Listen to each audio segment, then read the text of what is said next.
Hello बच्चों, स्वागत है आपका BW परवीन के साथ में। और सब बढ़िया है। तो कक्षा 11 का पहला वाला जो अध्याय था हमारा वो कंप्लीट हो चुका था। आप सारे जो पार्ट थे उसके टोटल 8 भागों में हमने कंप्लीट किया है। उसके अंदर से ही आपके क्वेश्चन बनेंगे। ओके, एक भी क्वेश्चन बाहर नहीं जाएगा। बढ़िया से आप लिख लें रफ में।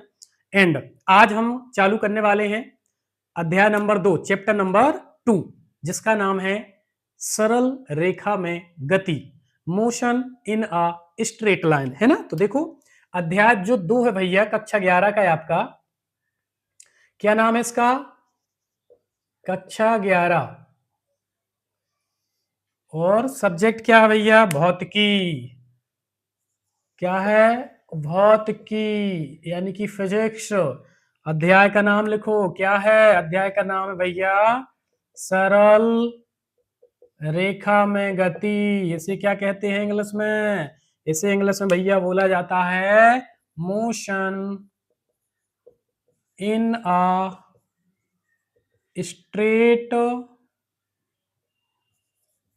लाइन। अच्छा जी, पहले नंबर तो आप देखो, जो चैप्टर का नाम है उसी से संबंधित हम कुछ चीजें निकालने का काम करें। देखो क्या लिखा भैया, सरल रेखा में गति। तो सबसे पहले हम पोस्टमार्टम कर दें किसका? गति का, कि गति क्या है, यानी कि मोशन क्या होता। तो सबको पता है, कोई भी चीज हो, चाहे छोटी सी चीज हो, चाहे बड़ी चीज हो, चाहे सजीव हो, चाहे निर्जीव, मतलब चाहे कोई जिंदा हो, चाहे कोई मरा हुआ हो, कुछ भी हो, यदि वो अपना स्थान बदल रहा है किसी कारणवश, तो इसका मतलब है भैया वो गति कर रहा। ओके, समझ गए? हवा में छोटे छोटे कागज के टुकड़े या कोई पत्ते वगैरह, लीव्स वगैरह डले हैं यदि पेड़ के, वृक्ष के, वो उड़ते हैं, मोशन कर रहे हैं। हम आप चल रहे हैं, मोशन। जितने भी वाहन, मतलब कि जो गाड़ियां चल रही हैं, वो कहीं ना कहीं गति कर रही हैं। ओके, पंखा चल रहा, गति कर रहा है।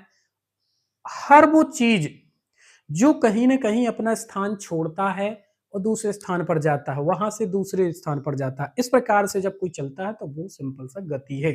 आकाश में चिड़ियों की गति, हवाई जहाज की गति, कोई भी अदरवाइज, मतलब देखा जाए तो कोई भी चीज हो, सबका सब जब कोई इधर उधर चलता है, घूमता फिरता है, तो वो हमारा क्या कहलाती है? गति कहलाती है। अब इसमें देखा जाए कि सरल रेखा में गति क्या है।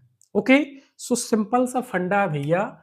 सरल रेखा का मतलब पता है क्या होता है? Simple line motion. Simple line या स्ट्रेट लाइन, है ना।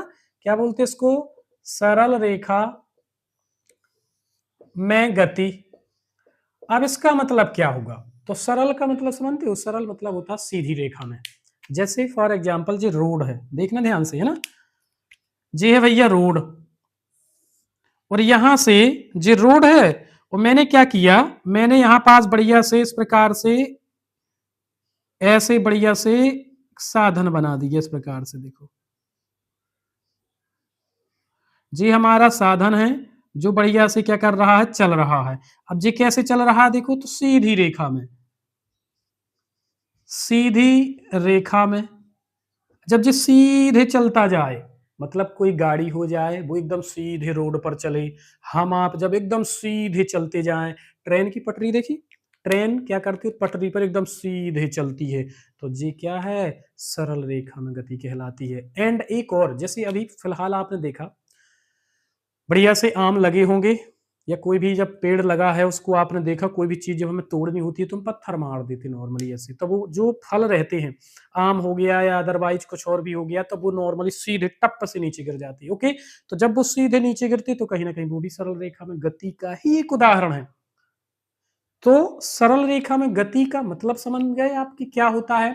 तो जब कोई सीधी रेखा में गति करता है, सीधे चलता है, तो उस गति को बोला जाता है सरल रेखा में गति।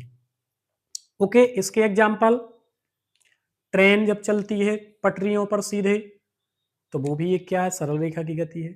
दूसरा, कोई कार सीधी रेखा में, यानी कि सीधे रोड पर चल रही हो, वो भी सरल रेखा की गति है। एंड हम आप यदि सीधे चलते जा रहे हैं, तो वो भी कहीं ना कहीं सरल रेखा की गति है। उसका एग्जाम्पल है। नेक्स्ट, अब हम देखते हैं कि भाई साहब दूरी क्या कहलाती है। तो दूरी होती क्या है? सबने नाम सुना है बट इसमें बहुत ज्यादा कंफ्यूज हो जाते हैं बच्चे कि बताओ दूरी है क्या। सिंपल सा फंडा है दूरी का कि मान लो आपका जो घर है भैया वो है यहाँ पास, मैं छोटा सा एक घर बना दूं, जी बना दिया मैंने, लो हाँ जी बढ़िया, यहाँ से मस्त गेट लगा दिया है मैंने, है ना जी, लगा गेट अच्छा फर्स्ट क्लास का, और यहाँ से बढ़िया, और जी मैं विंडो लगा देता हूँ मस्त, लो जी लग गई विंडो, ओके जी आपका घर है। अब आप यहाँ से चलना स्टार्ट हुए तो 5 मीटर आप एकदम सीधे चले, फिर इस तरफ मुड़ गए सो 6 मीटर चले, फिर नीचे आ गए मुड़े आए सो 5 मीटर चले, फिर से आप मुड़ गए सो फिर से 4 मीटर चले। अब मुझे बताओ आप, और यहाँ पास है आपके मित्र का घर, ये है आपके मित्र का घर यहाँ पास, ओके, और यहाँ पास आपको आना है, ठीक। आप कहां से चले, घर से चले 5 मीटर एकदम सीधे, फिर आप मुड़ जाते हो 6 मीटर, फिर सीधे चले, फिर मुड़ जाते हो, कितना चले आप 5 और प्लस 6 सो 11, 5 प्लस 6 प्लस के 5 और फिर प्लस के 4 सो कितना हो गया 6 5 11 और 5 कितना हो गया 16, 16 4 20, 20 मीटर आप चले।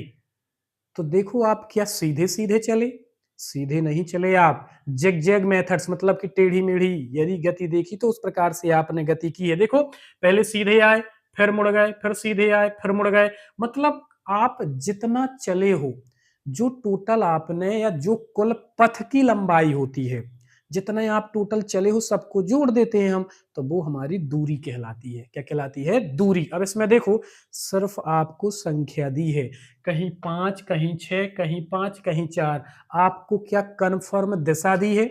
नहीं दी है ना।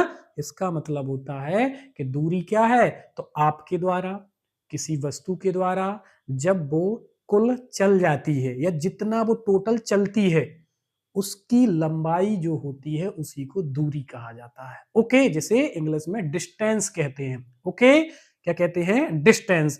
अब यहां पास एक चीज और देखो, इसी का मैं नोट बना दूं यदि दूरी का भैया, सो दूरी में इसके अति महत्वपूर्ण जो प्रश्न बन सकते हैं वो देखो क्या होंगे, तो वो बन सकते हैं भैया कि दूरी एक अदिश राशि है, पहला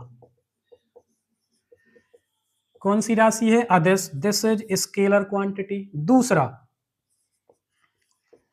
इसका एसआई मात्रक क्या होगा? इसका एसआई मात्रक होगा भैया क्या? मीटर, ओके जी हम पढ़ा चुके हैं पहले ही। तीसरे नंबर में इससे संबंधित महत्वपूर्ण इसका सीजीएस मात्रक क्या है? इसका सीजीएस मात्रक आपको पता होना चाहिए, सेंटीमीटर होगा। एंड चौथे नंबर यदि मैं देखूं तो यह हमेशा शून्य या धनात्मक होती है। इस चीज को भी याद रखना बेटा। आप देखो शून्य क्यों होती है? मैं चल ही नहीं रहा हूं तो शून्य हो गई गति।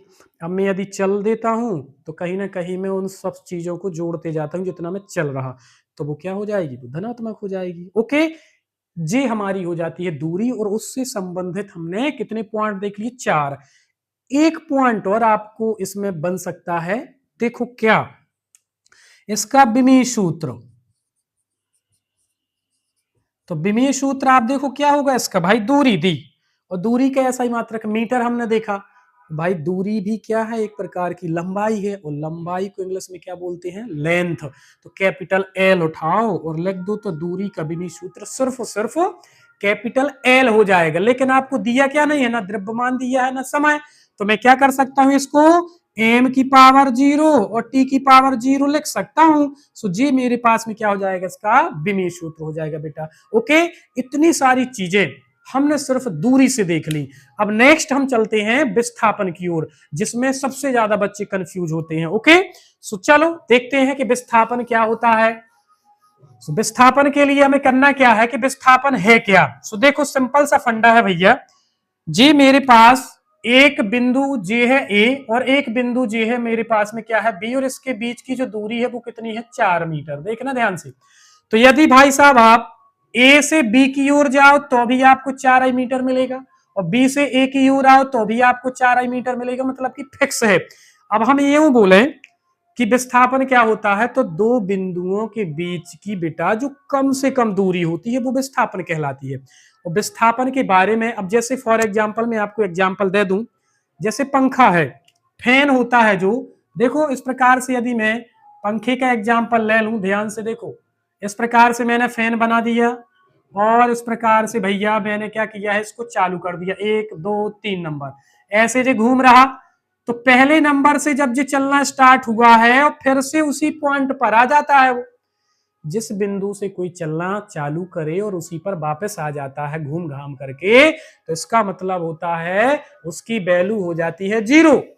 इसलिए विस्थापन को हमेशा बोला जाता है कि वो 0 हो सकता है, धनात्मक भी हो सकता है और ऋणात्मक, मतलब 0, नेगेटिव एंड पॉजिटिव तीनों हो सकते हैं। क्या? विस्थापन आपका। ओके, तो विस्थापन क्या है? दो बिंदुओं के बीच की कम से कम जो दूरी है वो कहलाती है विस्थापन। अब इससे संबंधित आप देखिए कुछ महत्वपूर्ण इसके जो बिंदु हैं वो मैं आपको बता दूं, तो नोट बना करके बढ़िया इसके बारे में भी लिख दीजिए कि विस्थापन क्या होता है। ओके, तो सबसे पहले बेटा आपको लिखना है कि विस्थापन क्या है, एक अदिश राशि। विस्थापन एक सदिश राशि है। क्या है? सदिश राशि है। अच्छा, सदिश राशि क्यों कहा मैंने? क्योंकि ए से बी तक जाओगे या बी से ए तक आओगे, मतलब उसकी जो पोजीशन है, उसकी जो डिस्टेंस है वो फिक्स है, और साथ में दिशा भी बता रहा है कि या तो आप ए से बी की ओर जाओगे या बी से ए की ओर आओगे, तो आपको जो वैल्यू है वो बराबर ही मिलेगी।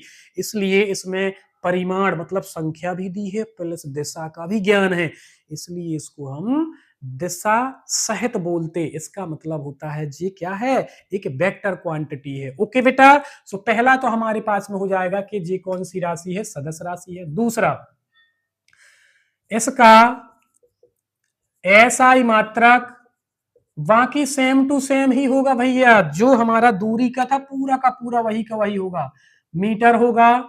एंड तीसरे नंबर में सीजीएस मात्रक इसका सेंटीमीटर होगा। चौथे नंबर में विस्थापन जो इसका होता है, जो विस्थापन है उसको मैं लिख दूं तीसरे नंबर में, एकदम सेम टू सेम होगा जो हमने ऊपर लिखा हुआ है किसके लिए, दूरी के लिए। चौथे नंबर में क्या है कि विस्थापन क्या है, यह शून्य, धनात्मक व ऋणात्मक होता है। समझ गए?